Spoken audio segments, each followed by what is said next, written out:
আসসালামু আলাইকুম, ইসমি মেহেদি another new video. Guys, আজকে একটি ইনফরমেশন শেয়ার করব যারা বাই রোড দিয়ে ইতালিতে আসবেন বা যারা লিবিয়া হয়ে ইতালিতে আসবেন। আসলে অনেক ধরনের লোক আমাদেরকে এই বিষয়গুলো বলে থাকে যে আমরা আসলে ইতালিতে আসতে চাবো বা ইউরোপের কোনো দেশে আসতে চাই। অনেক সময় অনেক টাকা নষ্ট হয় বা অনেক ধরনের কথা আমাদের শুনতে হয়। এই বিষয়গুলো আজকে আমি ক্লিয়ার করব। বিষয়টা হচ্ছে যারা বাই পথে ইতালিতে আসতে চাচ্ছেন বা আসবেন, আসার পরে বা অনেক সময় দেখা যায় যে মানুষের টাকার লোভে অনেক কিছু করতে হয় বা অনেক কিছু করে। যেমন এখানে এসে অনেক লোক দেখা যায় যে বিজনেস করে, যেমন ডকুমেন্ট নাই তারপরেও বিজনেস করে দেখা যায় আপনার ছাতি বা গোলাপ ফুল এগুলো বিক্রি করে থাকেন। এই বিষয়গুলো থেকে আপনারা সাবধান হবেন। যেমন একটি ঘটনা আজকে শেয়ার করব। আজকে আমি আমার কাছ থেকে যে একটি লোক, বাংলাদেশি লোক, সে হচ্ছে রোমানিয়া থেকে ইতালিতে আসছে। আসার পর সে এই বিষয়গুলো শেয়ার করছে। কেমন? সে একটি বিজনেস করেছিল, যেমন গোলাপ ফুলের সময় গোলাপ ফুল বিক্রি করছে বা বৃষ্টি বাদলের সময় সে ছাতা বিক্রি করছে। বিক্রি করার মাঝে তাকে পুলিশে ধরেছে। দেখেন, সে কিন্তু আসছে এখানে আজিলো, যেমন একটি মানে রিকোয়েস্ট আজিলো বলা হয়। আমরা আজিলো চাইলে তাহলে আমাদেরকে একটা পারমিশন সৌজন্য দেয় যে আস্তে আস্তে পরবর্তী সময় যে আমরা বৈধ হতে পারবো। কিন্তু সে এইটা না করে সে কী করছে, আসার পরে সে টাকার লোভে পড়ে সে চিন্তা করছে যে আমি কিভাবে টাকা দুটো আর্ন করা যায়, ডকুমেন্ট আমার পরে আমি পাবো বা এমন চিন্তা ভাবনা করেছে। হ্যাঁ, যখন সে এই বিজনেসটা করেছিল, করার পরে তখন তাকে হঠাৎ করে এসে পুলিশে ধরে ফেলছে। যখন তাকে পুলিশে ধরছে, ধরেই তাকে থানায় নিয়ে গেছে, এখানে কোস্তরা বলে বা এখানে কমুনে বলে, কমুনেতে নিয়ে গেছে। নেওয়ার পর তার পাসপোর্ট নিয়ে গেছে। আচ্ছা, যাই হোক, এখানে কিন্তু নয়, তার পাসপোর্ট নেওয়ার পর পুলিশে এবং অন্য যে বড় যে অফিসারগুলো আছে তারা পরামর্শ করছে একে কী করা যায়। যেমন পুলিশেরা তখন এই চিন্তা ভাবনা করে তাকে বাংলাদেশে পাঠাই দেওয়ার সিদ্ধান্ত করেছে। যখন তাকে সিদ্ধান্ত করেছে তখন অনেকেই তাকে টিকিট বা অন্যান্য কিছুই সামগ্রী গুছিয়ে তাকে এয়ারপোর্টের দিকে নিয়ে যাচ্ছে।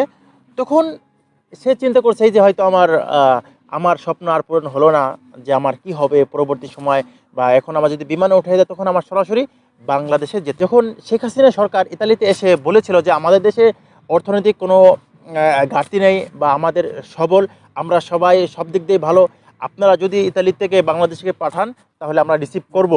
এই কথাটা যখন বলেছিল, বাংলাদেশি অনেক লোক কিন্তু বাংলাদেশে চলে গেছে। এই বিষয়গুলো সবসময় খেয়াল করবেন যে আসলে আমরা এখানে আসার পর আমরা হাজিলও না মাইরা, আমরা কেস না করে কস্তুরায় না গিয়ে আমরা মনে করি যে আসছে যেহেতু বিজনেস শুরু করি। তখন এই চিন্তাটা করেন যে এইখানে বিজনেস করা মানে বা আপনার ডকুমেন্ট নাই, কোনো কিছু নাই, তখন আপনার বিপদ টেনে আনবে।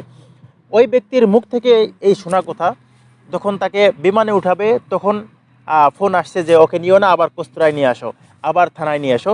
তখন তাকে থানায় নেওয়া হয়েছে এবং তার পাসপোর্ট নিয়ে গেছে। আজকে 5টা মাস সে এদিক ওদিক ঘুরতেছে আর তার কাগজ হয়নি।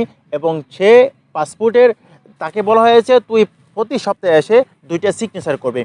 সে কিন্তু এখনও জানে না যে কিসের সিগনেচার সে করতেছে এবং সে কি করবে পরবর্তী সময়, তার কি কাগজ পাবে কি পাবে কিনা, এই বিষয়গুলো সে কিন্তু জানে না। তারপরে সে খালি সিগনেচার সিগনেচার করে যাচ্ছে। তখন সে তার মনের গুলো আমাকে শেয়ার করেছে এবং বলতেছে ভাই এখানে উকিল পাবো কোথায়, বা কোথায় আমি গেলে উকিল পাবো। আমি বলছি ভাই আমি এখানে নতুন আসছি, অত কিছু জানি না, তবে একটি পাশে আমাদের দোকানের পিছনে একটি সেলুন আছে, আমি বলছি ওইখানে যান, তারপরে আপনার বিষয়গুলো শেয়ার করলে অবশ্যই এখান থেকে কোনো উকিল বা আবোকাতো বলা হয় উকিলকে, তারা আপনি পেয়ে যাবেন। দেখেন, এই মানুষগুলো টাকার লোভে আসলে আসার পর সে বিজনেস করছে, বিজনেস করার পর বা যে কোনো কিছু করার পর তাকে ধরে নিয়ে গেছে। যদি তাকে বাংলাদেশে পাঠিয়ে দিত তখন কিন্তু তার আর কিছু করার ছিল না। যাই হোক, পুলিশটা অনেক ভালো মানুষ, তারপরে তাকে বোঝাইছে, যে মহিলা অফিসার ছিল তার কাছে গেছে, যাওয়ার পর সে সব কিছু খুলে বলেছে। তারপরে সে এখনও সে অবৈধ রয়েছে, যে তার কিন্তু একটি কাগজ নেই, তার পাসপোর্টটাও থানায় রেখে দিয়েছে। পরবর্তী সময়ে তার কি হবে বা সে কিভাবে কি করবে বা এই বিষয়গুলো সে কিন্তু জানে না। সো যারা আমরা ইতালিতে আসছি, যেভাবে আসি, আমরা লিবিয়া হয়ে আছি বা অন্য দেশে আমরা ট্রান্সফার হয়ে যদি ইতালিতেও আসি, তাহলে আমরা চিন্তা করব যে আগে আমার আজিলও মারতে হবে। এখানে রিকোয়েস্ট আজিলও, এটা যদি আমি মারি তাহলে অবশ্যই আমার পরবর্তী সময় আমার ডকুমেন্ট পারমিসি সৌজন্য ইলেকট্রনিকা, এখানে বলা হয় ইলেকট্রনিকা, এটা আমরা পাওয়ার আমার সিদ্ধান্ত থাকবে।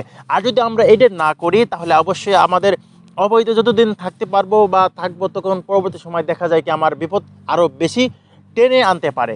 এজন্য বলবো যে যেখান থেকে আসেন বা আসবেন, বিশেষ করে এসে আপনারা উকিল ধরে, সুন্দর একটা অ্যাভোকাতো ধরে আপনারা থানায় যাবেন। থানায় যাওয়ার পর একটি দরখাস্ত লিখবেন, একটা নোটিশ লিখবেন যে আমার বাংলাদেশ সমস্যা বা আমার এখানে আমার আশ্রয় নিতে হবে। তখন যে উকিল আপনার কেসগুলো লিখবে, ধনুংসাগুলো লিখবে, তখন আপনার এইগুলো আবার কস্তুরা ট্রান্সফার করবে। কস্তুরা থেকে ইমিগ্রেশন থেকে আপনাকে একটা ফোলিও দিবে।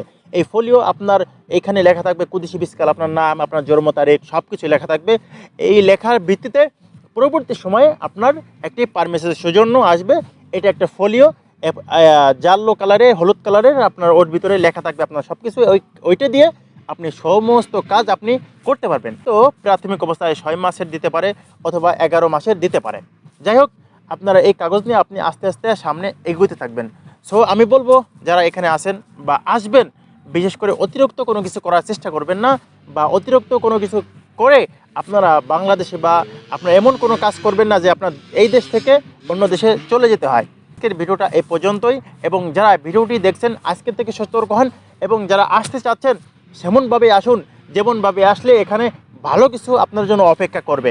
সো ভালো থাকবেন, এবং পরবর্তী নেক্সট ভিডিওতে দেখার জন্য আমন্ত্রণ রইল। আজকের মতো ভিডিও এখানে শেষ করে দিচ্ছি। আল্লাহ হাফেজ।